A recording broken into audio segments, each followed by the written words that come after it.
don't talk about is, Canelo. Steroids. Y'all don't talk about that. So we don't know. We really don't know all the fighters he beat, and he was not. What he could have been not clean in a lot of fights. He likes to stay humble. That's it, huh? Which one for the office? Sorry, in the middle. So I may do another exhibition this year. Which one, Floyd? I think Pacquiao, he chose a hell of a fighter. Shit, we got so many fighters at PBC. I thought he was with PBC. Floyd Mayweather has cautioned Canelo Alvarez ahead of a potential fight with Terence Crawford, warning that a long boxing career can take a toll. He pointed out that fighters like Alvarez, with many big bouts, may face unexpected declines in performance, suggesting the sport's demands could affect his readiness against a tough opponent like Crawford. Floyd Mayweather's mindset, after being the first guy to beat Canelo Alvarez, thoughts on a fight between Terence Crawford and Canelo Alvarez. I had people that stated that they feel like that Floyd Mayweather would essentially hate on the situation. Hold me back, Eddie. Hold me, you don't fight, Eddie. You fucking stuff. Oh, you fuckers. He said, "Oh, you fuckers." Canelo Alvarez will face Terence Crawford in a super middleweight title fight on Mexican Independence Day weekend, September 2025. Canelo will defend his WBC, WBA, and WBO belts against Crawford, who is moving up from welterweight to 168 obs. He went on the rant with Teddy Atlas. What's that mean?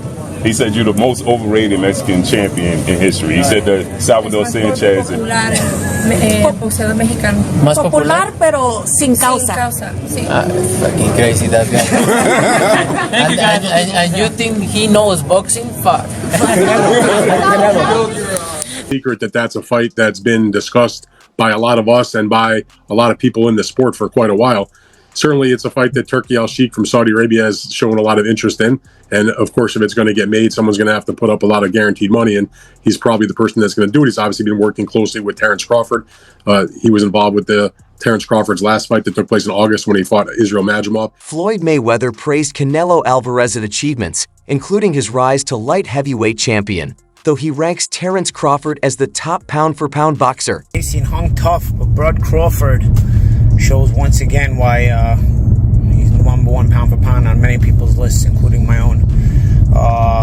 I don't think it was going into this fight was a question of whether Bud was going to win this fight. It was a matter of he's about 35. He's had a 13-month layoff. Usually things start to fighters start to look a little bit more ordinary when these circumstances start to present themselves. So we wanted to see if Crawford, how he was looking under the current circumstances, and if there was any signs of aging. I think Avanesian really, fought as good a fight as he can fight. Listen, this is a durable guy. He stays in your face. You can see why he upsets certain people, because he knows how to mentally stress you by and also physically stress you by staying in your face like that, cutting off the ring and forcing you to work when you don't. Mayweather praised Crawford's versatility, noting his ability to switch stances and adjust mid-fight. He believes Crawford's adaptability gives him the edge over Alvarez, who is known for his power and discipline.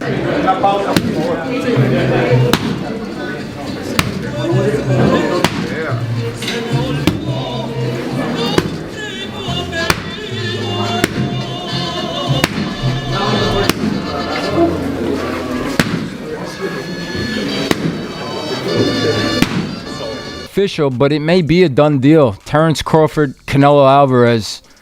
Early thoughts? What do you think? Yeah, look, the first thought is, can he handle the weight jump? Can he handle the weight jump? He being Crawford. Against Madrimov, people are going to say, oh, he had some hiccups. Who don't have hiccups? When you eat something that's a little difficult to eat, and Madrimov was a little difficult to eat, he's not easy to digest. He's a good fighter. When you eat something that's a little tough to digest, you get hiccups, right? So, come on, he's human. So he had a few hiccups. He won the fight. He's Terence Crawford. A lot of people say, oh, Teddy, you make him so good. You're always saying how great Crawford is, you know. But who's he beating? He unified the what was his first division? Lightweight. Then he unified the junior. Then he unified the junior welter. Then he unified the welter. I think I got the weight classes right. It doesn't. Floyd Mayweather and Canelo Alvarez have a long history, dating back to their legendary fight on September 14, 2013, at the MGM Grand Garden Arena in Las Vegas, one of the most talked about matches in boxing history. Was 23 with 43 fights and 30 knockouts, and the world said he was inexperienced. I was 36 with 40-something fights, and to take it. By their fight, Mayweather had cemented his legacy with an undefeated record and multiple world titles, while 23-year-old Canelo, the WBC and WBA super welterweight champion, was seen as boxing's future. Esta, fíjate. Pam, pam, pam, pam, pam, pam. Hun, hun, hun. Gancho. Hun, hun, hun. Digo.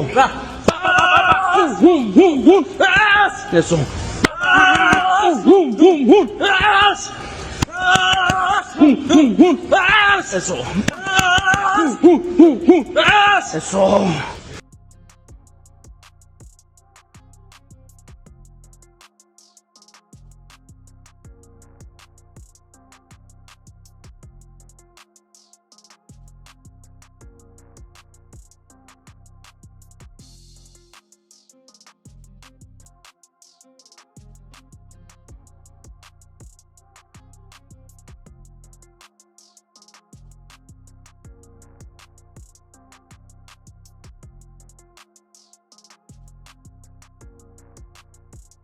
Joe Rogan discussed how Canelo Alvarez's 2013 loss to Floyd Mayweather shaped his career.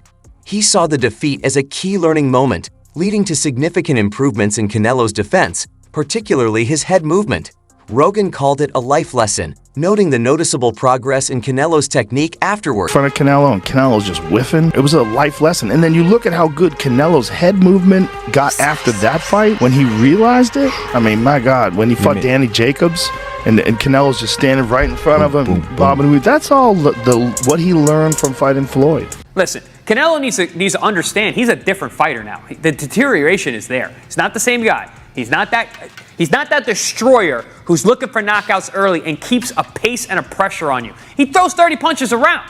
You're not the same guy. So telling everyone you're going to knock them out and then going into, 6 decisions in a row now? Scores a knockdown every time. The power's still there. The problem is the pace and the ability to carry on and push. That's the real difference, and that comes with age. He's 34 going on 45 at this, as far as I'm concerned. He's got a ton of fights, been around for a long time, doesn't have that same desire, the same drive to take the chances against these younger, bigger guys, because he is fighting younger, bigger guys. So you got to keep that. On a recent Asterisk Joe Rogan Experience Asterisk episode, Joe Rogan discussed a potential fight between Canelo Alvarez and Terence Crawford. Rogan believes Crawford holds the edge with his speed, skill, and strategy, adding that their contrasting styles would make for an exciting matchup. Right. I'm saying, I started at 135. I'm just saying, like, say if Canelo was the champion at 147, to go up 168. Right in one jump. Yeah, in one jump. It's a big jump, too. 21 pounds. It's a lot of weight.